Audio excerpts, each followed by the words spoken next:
नमस्कार, आप देख रहे हैं इंडिया अपडेट्स और मैं हूं आपके साथ सना हुसैन। आत्महत्या करने वाली छात्रा को छेड़ने व धमकी देने के आरोपी शिक्षक का साथ देने का आरोप थाना अध्यक्ष हैदरगंज पर लगा है। थाना अध्यक्ष को सस्पेंड करने की मांग को लेकर शहर के तिकोनिया पार्क में परिजनों व स्थानीय लोगों ने प्रदर्शन किया। प्रदर्शनकारियों ने थाना अध्यक्ष मोहम्मद अरशद पर सुलह न करने पर मृतका के भाई व का भविष्य खराब करने की धमकी देने का आरोप लगाया। बता दें, थाना हैदरगंज क्षेत्र में 16 वर्ष की नाबालिग व इंटर की छात्रा ने आत्महत्या कर ली थी, जिसमें एक शिक्षक पर छेड़ने व धमकी देने का आरोप लगा था। घटना 14 दिसंबर को हुई थी, जिसमें मृतका का भाई व पिता अगले दिन मामले की रिपोर्ट लिखवाने के लिए थाने गए तो उन्हें थाना अध्यक्ष ने काफी प्रताड़ित किया। घटना के 5 दिन बाद उच्च अधिकारियों के आदेश पर व राजनीतिक दबाव के बाद मुकदमा दर्ज किया गया। मुकदमा दर्ज होने के बाद भी थाना अध्यक्ष का रवैया पीड़ित पक्ष के खिलाफ था और जिसके विरोध में बड़ी संख्या में परिजन व स्थानीय लोग बुधवार को शहर के तिकोनिया पार्क पहुंचे, जहां प्रदर्शन किया। मृतका के भाई का कहना है कि शिक्षक की प्रताड़ना से बहन ने आत्महत्या कर ली। शिकायत लेकर थाने पहुंचे तो हैदरगंज थाना अध्यक्ष ने नाबालिग मृतक बहन के खिलाफ अभद्र टिप्पणी की। हमारे मोबाइल का डाटा खंगाला, समझौता न करने पर मुकदमा दर्ज करने की धमकी। आरोपी बढ़े हुए मनोबल के कारण भविष्य खराब करने की धमकी दे रहा है। प्रदर्शनकारियों का कहना था कि थाना अध्यक्ष को सस्पेंड किया जाए। आत्महत्या से कुछ समय पहले आरोपी का फोन छात्रा के मोबाइल पर आया था। अगले दिन जब थाने पहुंचे तो उन्हें बेइज्जत करके थाने से भगाया गया। जब उच्च अधिकारियों के आदेश पर मुकदमा पंजीकृत हुआ तो थाना अध्यक्ष समझौते के लिए दबाव बना रहा है। प्रदर्शन करने वालों में आदर्श ब्राह्मण फाउंडेशन के धीरेन्द्र त्रिपाठी, समाज सेवी उपेंद्र प्रसाद दुबे व स्थानीय लोगों की मौजूदगी रही। तो आइए देखते हैं अयोध्या से ब्यूरो रिपोर्ट। पीड़ित परिवार के लिए मांग करता हूं कि आपके लोगों के माध्यम से जानकारी हो कि गिरफ्तारी हो गई अभियुक्त की, बहुत अच्छी बात है, पर तत्काल प्रभाव से थाना अध्यक्ष हैदरगंज को अरशद को तत्काल से प्रभावित से जो है उसको सस्पेंड किया जाए, हटाया जाए, क्योंकि उसके रहते इस पीड़ित परिवार को न्याय नहीं मिल पाएगा। पीड़ित परिवार के ऊपर दबाव डाला जाता था, समझौते के लिए दबाव डाला जाता है, FIR नहीं दर्ज की जा रही थी। वो रहेगा तो पीड़ित परिवार और पीड़ित ही होगा और जो है उसके रहते न्याय में, इसलिए उसको तत्काल प्रभाव से प्रभावित की जाए और यही हमारी मांग है। मैं धीरेन्द्र त्रिपाठी, प्रदेश अध्यक्ष आदर्श ब्राह्मण फाउंडेशन। तत्काल प्रभाव से उसे बर्खास्त किया जाए, जिससे पीड़ित परिवार को न्याय मिले, क्षेत्र के लोगों को न्याय मिले। नहीं तो सर्व समाज के लोग कल से धरने में आने वाले हैं। हमारे साथियों को कम से कम 300-400 साथियों को बीकापुर में, तारुण में, पिपरी में रोका गया। ये हैदरगंज अरशद के माध्यम से एक सिपाही यादव है, जिसका नाम मुझे इंगित नहीं आ रहा है, उसने रोका। के यादव के अर्थ के नाते कर रहे हैं, उसको ये जानना चाहता है पीड़ित पक्ष के में। मैं समाज सेवी गुड्डू दुबौलिया से। मैं जो है ये मामला जो है एक लड़की का है, हमारे परिवार की लड़की है और विगत 4-5 महीने से ये मैटर चल रहा है शिक्षक से द्वारा।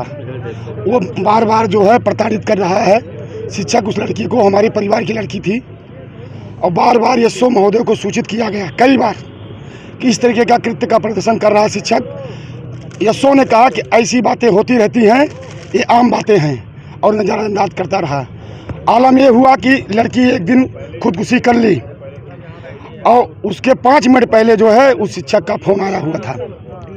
इसके बाद उस लड़की के भाई को, लड़की के पिताजी को थाने से बेइज्जत करके भगाया गया। लड़की को गाली के शब्दों से, मरने के बाद मेरे आंसू आ जाते हैं, मरने के बाद गाली दिया गया उस एसओ के द्वारा।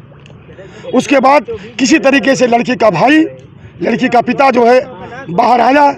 बाहर आने के बाद माननीय कप्तान साहब से मिला। कप्तान साहब ने आश्वासन दिया, उनके आदेश पे मुकदमा दर्ज हुआ। उसके बाद फिर लड़की के भाई को रात में फ़ोन करके, उसके पिता को बुला करके कि नहीं आओ हम सुलह करा देते हैं, ये सब मैटर होता है, तुम्हारे मैटर में कुछ होने वाला नहीं है, ये लड़की का मैटर है।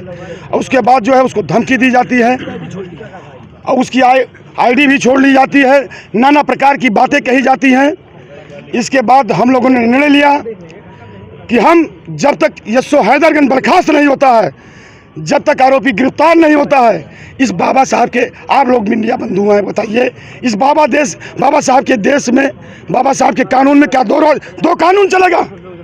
प्रताड़ित एसओ इस नाते प्रताड़ित करता था। चाहे अब ये वो बच्ची को जो है प्रताड़ित करता है, उससे अवैध संबंध बनाना चाहता था, क्या करना चाहता था ये बात हम अंदर तक नहीं जानते हैं, लेकिन सारे लोग, समाज के लोग ये जानते हैं।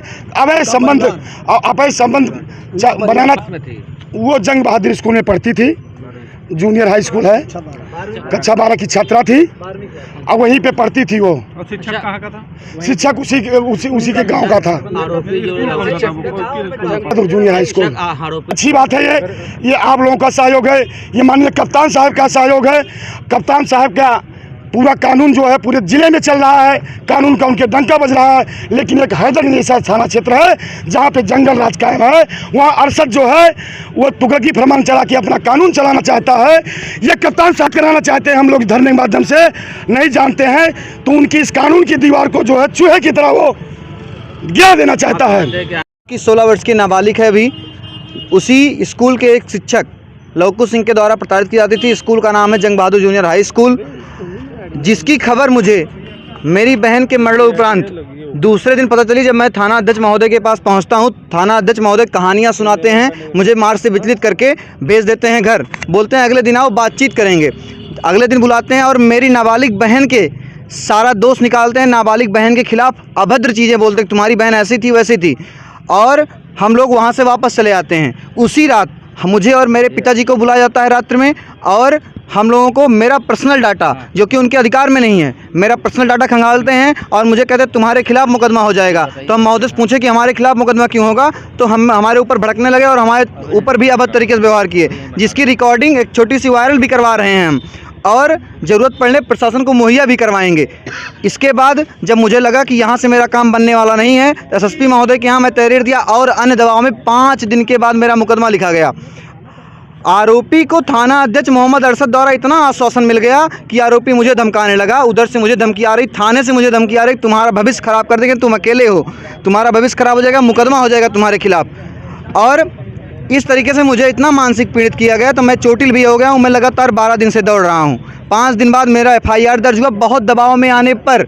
उसके बाद गिरफ्तारी अभी तक नहीं हुई थी। मेरी सिस्टर लवकुश सिंह से फ़ोन पर मुश्किल से 10 मिनट हुआ था, बात हुई थी। उसके बाद हम लोग और हमारी माताजी घर में नहीं थे।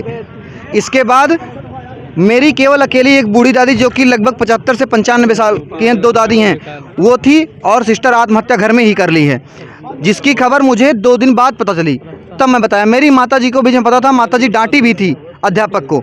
माताजी मुझे नहीं बताई क्योंकि मैं लड़ाई झगड़ा करता उस अध्यापक जाके, इसलिए माताजी मुझे नहीं बताई।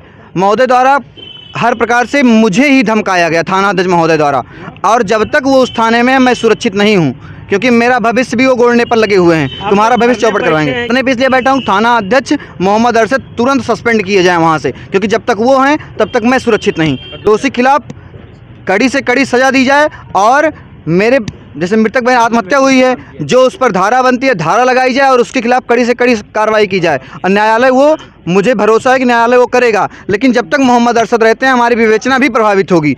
मोहम्मद 14 तारीख की घटना है, 20 तारीख को जाकर मेरा FIR लिखा गया है, और उसके खिलाफ आज पता नहीं गिरफ्तारी हुई है कि नहीं, लेकिन आप मीडिया बंधु बता रहे हैं गिरफ्तारी हो गई है। क्या नाम है आपका? अनुराग दुबे, क्या है आप? मृतका के भाई।